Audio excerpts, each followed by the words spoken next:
Seorang gadis kecil Jepang berusia 7 tahun secara misterius menghilang dalam perjalanan pulang dari sekolah. Beberapa hari kemudian, ibu sang gadis menerima sebuah pesan singkat dari nomor tak dikenal. Di dalam pesan itu terdapat sebuah foto wajah putrinya yang tampak tak bernyawa. Bersama foto itu ada satu kalimat pendek, "Putrimu sekarang milikku." Tak lama setelah itu, jenazah sang gadis ditemukan di sebuah saluran air. Sebelum meninggal, dia tidak hanya mengalami kekerasan seksual, tetapi pelaku juga mencabut 10 giginya. Hampir sebulan kemudian, ibu itu kembali menerima sebuah pesan singkat. Hanya beberapa kata, tetapi cukup untuk membuatnya terpaku di tempat. Target berikutnya adalah adiknya. Kekejaman kasus ini sepenuhnya mengguncang masyarakat Jepang dan mengubah pandangan mereka tentang arti kejahatan yang sesungguhnya. Halo, selamat datang di Sigma Story. Senang bertemu dengan kalian lagi. Pada 17 November 2004 pukul 5 sore, Kepolisian Nara Jepang menerima laporan dari seorang pria bernama Shigeru Kade. Ia melaporkan bahwa putrinya Ariyama Kade yang berusia 7 tahun telah hilang. Ariyama adalah siswi kelas 1 di sekolah dasar publik Tomiyokita di kota Nara. Sore itu pukul 5, ayahnya menyadari bahwa sang anak belum pulang ke rumah. Ia langsung panik dan mencoba menelepon berulang kali, namun ponsel putrinya selalu dalam keadaan mati. Merasa ada yang tidak beres, ia segera menghubungi pihak sekolah untuk memastikan apakah anaknya masih di sana. Pihak sekolah menjawab bahwa waktu pulang hari itu adalah pukul 2 siang dan Ariyama sudah meninggalkan sekolah tepat waktu. Artinya, gadis itu menghilang selama perjalanan pulang. Menyadari hal itu, sang ayah segera menghubungi polisi untuk melapor. Namun pada awalnya polisi tidak menanggapi laporan tersebut dengan serius. Mereka mengira gadis kecil itu mungkin hanya sedang bermain di rumah temannya sepulang sekolah dan lupa memberitahu orang tuanya sehingga menganggapnya sebagai kesalahpahaman. Akan tetapi, tak lama kemudian sebuah pesan singkat datang dan mengubah segalanya. Sekitar pukul 8 malam, Ibu Ariyama tiba-tiba menerima panggilan telepon di mana nomor yang muncul adalah nomor ponsel putrinya yang hilang. Saat itu juga rasa takut dan harapan bercampur dalam dirinya. Ia segera mengangkat telepon dan memanggil nama putrinya dengan panik. Namun di ujung sana hanya terdengar keheningan total. Beberapa detik kemudian telepon itu terputus, membuat jantung sang ibu seolah berhenti berdetak. 10 menit kemudian ia menerima sebuah pesan singkat yang dikirim dari ponsel putrinya sendiri. Isi pesan itu berupa sebuah foto di mana di dalamnya terlihat Ariyama berbaring dengan mata tertutup, tampak tak bernyawa. Teks yang menyertai foto itu hanya terdiri dari satu kalimat pendek, "Putrimu sekarang milikku." Menerima pesan itu membuat Ibu Ariyama menyadari jika putrinya bukan sekadar hilang, tetapi telah diculik. Ia segera memberitahu polisi tentang pesan tersebut dan meminta mereka segera memulai penyelidikan. Mengetahui hal itu, pihak kepolisian segera meningkatkan kewaspadaan. Mereka membentuk tim penyelidikan khusus untuk mengantisipasi kemungkinan pelaku akan menghubungi keluarga sewaktu meminta tebusan. Polisi segera mengerahkan banyak personil dan melakukan pencarian di seluruh rute antara sekolah dan rumah Ariyama. Baik keluarga, guru, serta teman-teman sekolahnya pun turut membantu dengan penuh harapan agar gadis kecil itu bisa ditemukan dan kembali dengan selamat. Namun, kenyataan yang paling tidak diinginkan justru terjadi. Pada pukul 5 dini hari tanggal 18 November, polisi menemukan jasad Ariyama di dekat sebuah saluran air. Saat ditemukan, pakaiannya masih lengkap dan tidak tampak luka luar yang jelas. Namun ketika jenazah dibawa ke kantor polisi dan diperiksa oleh dokter forensik, hasilnya menunjukkan bahwa kasus ini jauh lebih kejam dari yang diduga. Laporan autopsi menunjukkan bahwa mulut Ariyama penuh dengan darah dan 10 giginya telah hilang. Selain itu, paru-parunya dipenuhi air, namun air tersebut bersih tanpa lumpur, sedangkan air di saluran tempat jenazah ditemukan sangat dangkal dan tidak mungkin menyebabkan seseorang tenggelam. Berdasarkan temuan itu, dokter forensik menyimpulkan bahwa Ariyama kemungkinan dibunuh dengan cara ditenggelamkan di bak mandi atau wastafel, lalu jasadnya dibuang ke saluran air. Setelah mendengar hal ini, Ibu Ariyama memberikan satu petunjuk penting kepada polisi. Ia mengatakan bahwa pakaian anaknya tampak seperti telah dilepaskan, lalu dipakaikan kembali. Polisi kemudian memeriksa pakaian tersebut dan hasilnya mencengangkan. Dari pakaian Ariyama ditemukan rambut dan folikel milik orang dewasa.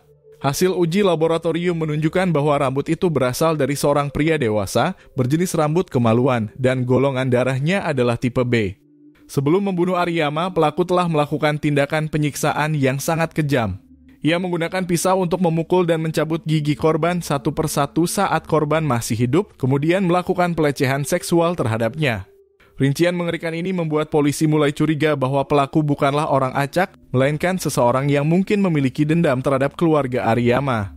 Dengan asumsi itu, polisi segera menanyai keluarga Ariyama apakah mereka pernah berselisih dengan seseorang atau memiliki musuh yang mungkin tega berbuat sekejam itu. Tapi semua anggota keluarga menyatakan bahwa mereka hidup dengan tenang, berhubungan baik dengan para tetangga, dan tidak memiliki musuh siapapun. Hal ini membuat penyelidikan sementara terhenti tanpa arah. Polisi pun mengubah strategi beralih untuk mewawancarai para tetangga di sekitar rumah keluarga Ariyama. Tak lama kemudian, mereka mendapat petunjuk penting dari seorang wanita Parubaya yang mengenal keluarga Ariyama dengan baik. Wanita itu mengatakan bahwa pada 17 November sekitar pukul 2 siang, ia melihat Ariyama di sebuah persimpangan jalan lokasi yang hanya berjarak sekitar 200 meter dari rumahnya. Saat itu ada sebuah mobil berwarna hijau yang berhenti di depannya. Dari mobil itu turun seorang pria yang kemudian berbicara sebentar dengan Ariyama dan setelah itu membawa gadis kecil itu pergi dengan mobil tersebut. Petunjuk ini membuat polisi sangat gembira karena untuk pertama kalinya ada saksi mata yang melihatnya bersama seseorang. Polisi segera meminta wanita tersebut menggambarkan nomor plat mobil serta ciri-ciri pria yang membawanya. Namun wanita itu mengatakan bahwa ia berada sekitar 100 meter lebih dari tempat kejadian sehingga tidak bisa melihat nomor plat mobil dengan jelas dan tidak bisa mengenali wajah pria itu. Yang ia ingat hanyalah bahwa pria tersebut berusia sekitar 30 tahun, tinggi lebih dari 170 cm, berbadan sedang, memakai jaket hitam dan kacamata hitam berwarna terang. Meski kecewa karena tidak mendapatkan nomor plat maupun identitas pelaku, polisi tidak menyerah. Mereka menyadari bahwa mobil sedan hijau cukup langka pada masa itu sehingga bisa dijadikan petunjuk kuat. Polisi mulai membandingkan berbagai model mobil hijau dan akhirnya menemukan bahwa mobil tersebut kemungkinan besar adalah Toyota Corolla generasi kedua. Untuk memastikan identitas pria misterius itu, polisi mulai menyelidiki seluruh pemilik mobil Toyota Corolla hijau yang terdaftar di wilayah Nara. Data menunjukkan bahwa di Nara terdapat 769 unit mobil Corolla hijau dengan model yang sama. Namun masalah muncul, kota Nara terletak di antara Osaka, Kyoto, dan Mie yang merupakan jalur lalu lintas utama sehingga banyak kendaraan dari luar daerah yang melintas di sana. Hal itu membuat wilayah penyelidikan polisi melebar berkali-kali lipat dan tingkat kesulitannya pun meningkat tajam. Meski demikian, polisi tidak punya pilihan lain karena tidak ada petunjuk lain yang bisa ditelusuri. Mereka pun akhirnya memulai penyelidikan besar-besaran layaknya mencari jarum di tumpukan jerami. Penyelidikan itu berlangsung hampir 1 bulan penuh, tetapi tidak satupun petunjuk baru ditemukan. Kasus ini pun terhenti tanpa kemajuan. Pada saat itulah, karena polisi tak kunjung menemukan pelaku, media mulai berspekulasi liar. Berdasarkan kronologi hilangnya dan tewasnya Ariyama, media mulai mengaitkannya dengan kasus terkenal Miyazaki Tsutomu dan menyebut kasus ini sebagai kasus Miyazaki kedua. Sebagai latar belakang antara tahun 1988 hingga 1989, Miyazaki Tsutomu di wilayah Tokyo dan Saitama secara beruntun menculik 4 anak perempuan, membawa mereka pulang ke rumahnya dan membunuh mereka dengan kejam. Yang lebih mengerikan, ia memotret tubuh korban secara cabul, bahkan melakukan pelecehan terhadap jenazah mereka. Untuk menantang dan menyakiti keluarga korban, ia bahkan mengirimkan abu korban melalui pos kepada keluarga mereka. Kembali ke kasus Ariyama, pada saat penyelidikan berjalan buntu dan polisi kehabisan arah, peristiwa mengejutkan kembali terjadi. Pada 14 Desember pukul 12.30 malam, Ibu Ariyama tiba-tiba menerima sebuah pesan singkat di mana pengirimnya adalah nomor ponsel milik Ariyama sendiri. Isi pesannya kembali berupa sebuah foto disertai 1 kalimat pendek. Foto itu menunjukkan Ariyama bersama adik perempuannya yang berusia 2 tahun dengan keterangan di bawahnya bertuliskan target berikutnya adalah adiknya. Melihat pesan itu, wajah sang ibu langsung pucat pasi karena ketakutan. Ia pun segera melapor ke polisi. Polisi bergegas datang ke rumahnya dan memverifikasi isi pesan tersebut. Mereka segera menyadari bahwa pesan itu kemungkinan besar dikirim langsung oleh pelaku sebagai bentuk tantangan dan provokasi. Polisi kemudian menenangkan sang ibu yang histeris sekaligus melakukan pelacakan teknis terhadap lokasi pengirim pesan.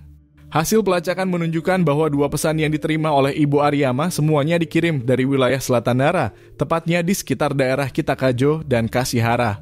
Selain itu, setiap kali pelaku selesai mengirim pesan, ia langsung mematikan ponsel Ariyama, jelas sekali dilakukan untuk menghindari pelacakan lokasi. Yang lebih mengejutkan, polisi juga menemukan bahwa selain mengirim pesan kepada ibu korban, pelaku juga mengirim pesan dengan isi yang sama ke sebuah nomor asing yang tidak dikenal. Polisi kemudian menyimpulkan bahwa nomor asing tersebut kemungkinan besar digunakan oleh pelaku sendiri. Mereka segera melakukan penyelidikan menyeluruh terhadap nomor itu. Pada pagi hari tanggal 14 Desember, identitas pemilik nomor tersebut akhirnya terungkap sebagai Kobayashi Kaoru. Ia seorang pria berusia 36 tahun berasal dari distrik Ikoma Prefektur Nara dan bekerja sebagai pengantar koran. Melalui pelacakan sinyal ponsel, polisi berhasil menentukan lokasi keberadaan Kobayashi secara kasar dan segera melakukan penggerebekan mendadak di rumahnya. Meski Kobayashi tidak berada di rumah pada saat itu, penemuan baru yang sangat mengejutkan membuat polisi yakin bahwa mereka telah menemukan pelaku sebenarnya. Di halaman rumah Kobayashi, polisi menemukan sebuah mobil hijau Toyota Corolla. Setelah diperiksa, kendaraan tersebut ternyata sama dengan mobil yang digunakan untuk membawa pergi Ariyama pada hari kejadian. Selain itu, saat menggeledah rumahnya, polisi menemukan ponsel, tas sekolah, dan pakaian milik Ariyama. Mereka juga menemukan hampir 100 video dan majalah yang berisi konten tidak pantas bertema anak-anak. Yang lebih mengejutkan, petugas juga menemukan lebih dari 100 potong pakaian anak perempuan yang disusun menyerupai boneka, serta sebuah baju renang anak berwarna biru. Dengan semua bukti itu, Kobayashi langsung ditetapkan sebagai tersangka utama dalam kasus pembunuhan Ariyama. Sementara polisi melakukan pengejaran besar-besaran terhadap Kobayashi, mereka juga mulai menyelidiki latar belakang hidupnya dan hasilnya mengungkap kisah kelam yang membuat bulu kuduk merinding. Kobayashi lahir pada 30 November 1968 di Osaka sebagai anak sulung dari 3 bersaudara. Namun sejak lahir, penglihatannya di mata kiri mengalami kelainan yang membuatnya tumbuh menjadi anak yang sangat minder, pendiam, dan tertutup. Ia tidak pandai berinteraksi dengan orang lain dan jarang berbicara. Keadaannya semakin memburuk karena ayahnya dikenal sebagai pria pemarah dan kasar yang sering memukul istri dan anak-anaknya tanpa alasan. Kehidupan rumah tangga mereka tidak pernah tenang dan di sekolah pun Kobayashi tidak menemukan tempat berlindung. Karena masalah pada penglihatannya, ia menjadi sasaran perundungan sejak taman kanak-kanak. Anak-anak lain memberinya julukan untuk mengejeknya, bahkan sering melampiaskan kebencian tanpa alasan dengan cara mendorong atau memukulnya dari belakang saat ia lengah. Dari rumah hingga sekolah, dimanapun ia berada, hanya ada kekerasan dan penghinaan. Masa kecil Kobayashi hampir sama sekali tidak memiliki kehangatan. Akibatnya, pandangan hidupnya mulai menyimpang sejak usia sangat muda. Sejak usia 8 tahun, ia mulai mencuri barang dari toko permen atau minimarket di dekat rumah. Ketika berusia 10 tahun, ibunya meninggal dunia saat melahirkan anak keempat karena komplikasi, dan bayi yang dilahirkan pun mengalami kelumpuhan otak sejak lahir. Karena itu, ayah Kobayashi memutuskan untuk mengirimnya tinggal bersama neneknya. Beberapa tahun kemudian, setelah masuk SMP, neneknya mengembalikannya ke rumah ayahnya. Tapi karena kebiasaan mencuri yang sudah terbentuk sejak kecil, ia mencuri sepeda motor milik orang lain dan tertangkap basah, lalu dibawa ke kantor polisi. Karena masih di bawah umur saat itu, polisi hanya memberikan denda kepada ayahnya dan Kobayashi dibawa pulang untuk dididik. Namun pendidikan yang dimaksud ayahnya hanyalah serangkaian pemukulan brutal. Cara didik kasar seperti ini tidak membuat Kobayashi menyesal, justru semakin mendorongnya ke arah yang lebih buruk. Penderitaan batinnya semakin tertekan, kemarahan dan rasa malu tertimbun di dalam hati tanpa pernah tersalurkan. Akhirnya sejak SMA, Kobayashi mulai sering melanggar hukum. Pada tahun 1984, ketika ia duduk di kelas 2 SMA, ia melecehkan 2 gadis kelas 3 SD. Sejak itu pula demi mendapatkan uang jajan dan membantu keuangan keluarga, ia mulai bekerja sebagai pengantar koran setiap pagi. Setelah lulus SMA pada tahun 1987, Kobayashi tidak melanjutkan kuliah. Ia bekerja sebagai pelayan di sebuah restoran di Osaka, tetapi tak lama kemudian berhenti dan kembali bekerja sebagai pengantar koran. Saat mengantarkan koran, ia sering memanfaatkan kesempatan untuk mencuri pakaian dalam anak perempuan. Namun mencuri pakaian saja tidak cukup baginya. Pada Desember 1989, di usia 20 tahun, Kobayashi kembali melecehkan 2 gadis kecil berusia 5 tahun. Namun perbuatannya segera diketahui oleh orang tua kedua gadis tersebut, yang kemudian melapor ke polisi. Kobayashi pun ditangkap dan akhirnya dijatuhi hukuman 2 tahun penjara dengan masa percobaan 4 tahun. Pada Juli 1991, saat masih menjalani masa percobaan, Kobayashi kembali melakukan kejahatan. Di depan sebuah kompleks perumahan di Osaka, ia sekali lagi melecehkan seorang gadis kecil berusia 5 tahun. Setelah itu, ia bahkan berencana untuk mencekik korban hingga tewas. Beruntung seorang pejalan kaki yang kebetulan lewat melihat kejadian itu dan segera menghentikannya serta melapor ke polisi. Dalam proses penyelidikan, polisi menemukan catatan kejahatan lamanya. Akibatnya, Kobayashi dijatuhi hukuman 3 tahun penjara atas tuduhan pelecehan seksual paksa dan percobaan pembunuhan. Selain itu, masa percobaan sebelumnya juga dibatalkan. Meski sudah 2 kali masuk penjara, Kobayashi sama sekali tidak menunjukkan penyesalan. Sebaliknya, ia hanya berharap bisa cepat keluar agar dapat melanjutkan perbuatannya. Pada 9 November 1995, ia dibebaskan bersyarat dari penjara. Setelah masa pembebasan bersyaratnya berakhir pada awal tahun 2004, ia kembali bekerja sebagai pengantar koran dan sekali lagi mencuri pakaian dalam anak perempuan. Selain kebiasaan buruknya, sikapnya di tempat kerja juga buruk. Rekan-rekannya mengatakan bahwa di depan orang banyak ia tampak rajin dan bekerja keras, tetapi sebenarnya di belakang ia sering bermalas-malasan. Pada April 2004, Kobayashi yang telah banyak berbuat kejahatan kembali melakukan hal yang mengejutkan. Ia membawa kabur uang langganan koran sebesar 230.000 yen yang baru saja diterimanya. Setelah ia melarikan diri, pusat distribusi koran tempatnya bekerja melapor ke polisi. Namun ketika pada Oktober 2004 polisi akhirnya mengumpulkan cukup bukti atas pencurian tersebut dan bersiap untuk menangkapnya, mereka tidak bisa menemukan keberadaannya. Polisi kemudian meminta alamat tempat tinggal Kobayashi kepada pihak pusat distribusi, tetapi orang yang bertanggung jawab di sana mengatakan bahwa mereka tidak tahu di mana Kobayashi tinggal.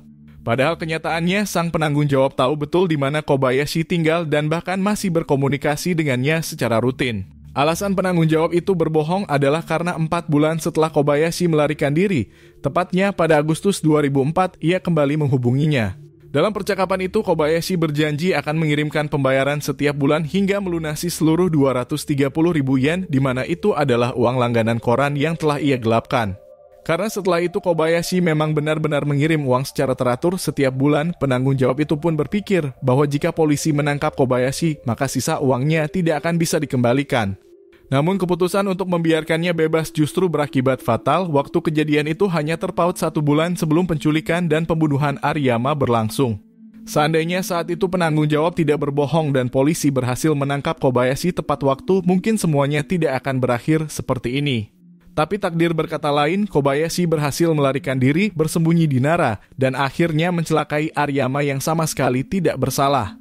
Setelah membawa kabur uang tersebut, pada Juni 2004, Kobayashi pergi ke kota Ogane, prefektur Shiga, dan kembali bekerja sebagai pengantar koran. Namun seperti sebelumnya, ia tidak bertahan lama di pekerjaan itu dan segera pindah ke Nara. Sesampainya di Nara, ia kembali bekerja sebagai pengantar koran. Kali ini pusat distribusi tempatnya bekerja berada di kota Wamachi, distrik Kitakatsuragi, tepat di area yang terdeteksi sebagai lokasi sinyal ponsel milik Ariyama. Mengetahui hal itu, polisi segera menelusuri petunjuk tersebut dan menemukan pusat distribusi tempat Kobayashi bekerja. Mereka pun langsung melakukan penyelidikan ke lokasi tersebut. Menurut keterangan pihak manajemen, Kobayashi mengaku memiliki mantan istri dan seorang putri berusia 5 tahun. Ia bekerja cukup rajin di sana, tetapi setiap hari Rabu ia selalu mengambil libur tetap. Hari libur Rabu itu segera menarik perhatian polisi karena hari hilangnya Ariyama pada 17 November 2004 juga jatuh pada hari Rabu. Bersamaan dengan itu, polisi juga memperoleh informasi dari sebuah kedai minum Jepang yang sering dikunjungi Kobayashi. Seorang pelanggan di sana mengaku pernah melihat di ponsel Kobayashi sebuah berita tentang kasus Ariyama, termasuk foto jenazah Ariyama yang terbaring di dalam selokan. Namun ketika pelanggan itu menanyakan dari mana foto tersebut berasal, Kobayashi menjawab bahwa itu dikirim oleh orang lain kepadanya. Yang lebih mengejutkan, ia justru berbicara dengan nada kesal, seolah ingin membela diri. Ia mengatakan bahwa golongan darahnya juga tipe B dan bentuk tubuh serta gaya rambutnya mirip dengan pelaku pembunuhan, hal yang membuatnya merasa sangat tersiksa. Ia bahkan menambahkan bahwa usia korban sama dengan usia anak perempuannya dan berkata kasihan sekali gadis kecil itu. Pelanggan lain juga mengatakan bahwa Kobayashi sering meminjam mobil Corolla hijau miliknya untuk berkeliling. Dalam penyelidikan lebih lanjut, polisi menemukan bahwa Kobayashi sebenarnya tidak pernah menikah, apalagi memiliki anak perempuan. Berdasarkan semua bukti yang telah dikumpulkan, polisi akhirnya memastikan bahwa Kobayashi adalah pelaku pembunuhan Ariyama. Beberapa waktu kemudian dengan kerjasama dari berbagai pihak, polisi berhasil menangkap Kobayashi di pusat distribusi tempatnya bekerja dan membawanya ke kantor polisi untuk diinterogasi. Ada satu detail yang membuat bulu kuduk merinding dan layak disebutkan. Saat polisi menangkap Kobayashi, ia sedang berdiri di pinggir jalan membagikan koran, di mana berita utama di halaman depan koran yang ia bagikan hari itu adalah laporan tentang dirinya sendiri. Pelaku pembunuhan Ariyama mulai terungkap. Ia menundukkan kepala sambil terus membagikan koran, sementara matanya yang dingin menatap berita yang menjadikannya buronan nasional. Semua itu terasa seperti balasan takdir, sebuah ironi pahit dan siksaan moral paling telak yang bisa dialami seorang manusia. Dalam interogasi berikutnya, ketika polisi menuduhnya menculik dan membunuh Ariyama, Kobayashi sama sekali tidak berusaha membantah. Ia dengan jujur mengakui seluruh motif dan proses kejahatannya. Kobayashi mengaku bahwa setiap kali melihat anak perempuan kecil, ia selalu merasa aneh dan terangsang dan muncul dorongan kuat dalam dirinya untuk melakukan sesuatu yang semakin membangkitkan sensasi tersebut. Ia juga menegaskan bahwa dirinya tidak memiliki dendam atau permusuhan apapun dengan keluarga Ariyama karena pembunuhan itu sepenuhnya merupakan tindakan spontan, sebuah kecelakaan. Pada hari kejadian, kebetulan adalah hari liburnya. Ia mengendarai mobil pinjaman dan berkeliling tanpa tujuan mencari korban yang bisa dijadikan sasaran. Saat melihat Ariyama yang sedang sendirian di jalan, ia langsung memutuskan untuk menargetkan anak itu. Kobayashi menghentikan mobilnya di dekat Ariyama, turun, lalu berpura-pura ramah menawarkan untuk mengantarnya pulang. Karena masih kecil dan polos, serta memang ingin cepat pulang, Ariyama percaya pada paman baik hati itu dan masuk ke mobil. Setelah korban masuk ke mobil, Kobayashi khawatir ada orang yang akan menelepon anak itu dan mengetahui bahwa ia telah dibawa pergi. Ia berpura-pura tidak membawa ponsel dan meminjam ponsel Ariyama lalu diam-diam mematikannya. Dengan alasan bahwa ia harus menyelesaikan sesuatu terlebih dahulu, Kobayashi membawa anak itu ke rumahnya. Ia menipu korban dengan mengatakan bahwa setelah urusannya selesai, ia akan mengantarkannya pulang sendiri. Namun begitu mereka masuk ke rumah, Kobayashi langsung menyerang Ariyama saat anak itu lengah. Ia memperkosa dan menyiksa korban dengan kejam, lalu menyeretnya ke kamar mandi dan menenggelamkan Ariyama hidup-hidup di dalam bak mandi rumahnya sendiri. Setelah melakukan semua kekejian itu, ia keluar rumah seolah tidak terjadi apapun, lalu pergi ke izakaya untuk minum. Hingga larut malam, ia baru kembali dan dengan dingin membuang jasad Ariyama ke dalam saluran pembuangan. Setelah mendengar pengakuan mengerikan itu, polisi pun menanyai Kobayashi, "Mengapa kamu mengirim foto jenazah Ariyama kepada ibunya?" Ia menjawab bahwa mantan pacarnya dulu juga memiliki seorang anak yang seusia dengan Ariyama. Dengan melakukan hal itu, ia merasa seolah sedang membalas dendam kepada mantan kekasihnya dan hal itu memberinya kepuasan tersendiri. Sedangkan alasan ia mengirim pesan kedua kepada ibu Ariyama dengan ancaman bahwa ia akan melukai adik perempuan Ariyama adalah karena ia ingin terkenal, ingin menarik perhatian publik. Pada 19 Februari 2005, Pengadilan Distrik Nara secara resmi menuntut Kobayashi dengan tuduhan pembunuhan berencana, pemaksaan seksual yang menyebabkan kematian, penelantaran, dan perusakan jasad, serta ancaman. Di pengadilan, Kobayashi sama sekali tidak menunjukkan rasa penyesalan. Ia tidak meminta maaf kepada orang tua korban, bahkan dengan wajah datar berkata bahwa satu-satunya keinginannya adalah dijatuhi hukuman mati. Ia juga mengatakan bahwa jika ia tidak dihukum mati dan kembali ke masyarakat, ia tidak yakin bisa menahan dorongan seksualnya dan mungkin akan kembali melakukan kejahatan. Sikapnya yang tidak menunjukkan penyesalan sedikit pun membuat masyarakat Jepang sangat marah. Banyak warga menyerukan agar pengadilan menjatuhkan hukuman mati padanya. Akhirnya, pada 26 September 2006, Pengadilan Distrik Nara menjatuhkan hukuman mati kepada Kobayashi. Namun setelah mendengar putusan itu, ia malah tersenyum lebar. Tapi entah mengapa selama masa penahanannya menunggu eksekusi, ia mengajukan banding dan meminta agar kasusnya ditinjau ulang. Namun Mahkamah Agung Jepang pada Desember 2009 menolak bandingnya dan pada Februari 2013 hukuman mati terhadap pria berdosa besar ini resmi dilaksanakan. Tanggal 17 November 2017, tepat 13 tahun sejak kematian Ariyama, seandainya ia masih hidup, ia akan berusia 20 tahun pada tahun itu. Pada hari yang istimewa itu, ayahnya menulis sebuah surat untuk putrinya dan mempostingnya di media sosial. Setiap kata di dalamnya penuh dengan kerinduan dan penyesalan. Isi suratnya seperti berikut, "Tahun ini sudah 13 tahun sejak putriku Ariyama telah meninggal dunia. Namun bagiku waktu seakan tidak pernah berlalu. Bayangan dirinya yang tersenyum memakai seragam sekolah dasar masih begitu jelas di ingatanku. Seolah jika aku menoleh, ia akan berlari dari ujung koridor memanggilku ayah. Tanggal 11 bulan ini seharusnya menjadi hari ulang tahunnya yang ke-20. Aku sering bertanya pada diriku, jika ia masih hidup, akan jadi gadis seperti apa dia sekarang? Apakah ia berhasil mewujudkan mimpinya menjadi seorang perawat? Atau mungkin sedang berjuang meraih cita-cita barunya? Seperti biasa di Januari tahun depan, upacara kedewasaan akan digelar. Seharusnya pada hari itu, ibunya bisa melihat Ariyama mengenakan kimono dan melangkah ke babak baru dalam hidupnya. Tapi semua itu telah direnggut sepenuhnya oleh orang jahat itu. Momen itu tidak akan pernah kembali lagi. Selama bertahun-tahun, rasa penyesalan ini datang berulang seperti gelombang yang tak henti menghantam. Aku terus bertanya pada diri sendiri, mengapa dulu aku tak bisa melindunginya dengan baik? Jika saja aku bisa melihatnya sekali lagi. Seperti apa dia sekarang? Apakah waktu itu dia sangat takut? Apakah dia berteriak minta tolong sekuat tenaga? Aku sangat berharap semua itu hanyalah mimpi buruk. Betapa aku berharap dia masih bisa kembali tersenyum padaku seperti dulu. Aku tak ingin ada lagi orang yang mengalami penderitaan seperti kami. Tak ingin lagi ada anak yang diperlakukan seperti itu, dibawa pergi dalam keheningan. Aku sungguh berharap suatu hari nanti masyarakat ini bisa menjadi tempat di mana anak-anak tak lagi menghadapi tragedi. Surat ini sampai di sini.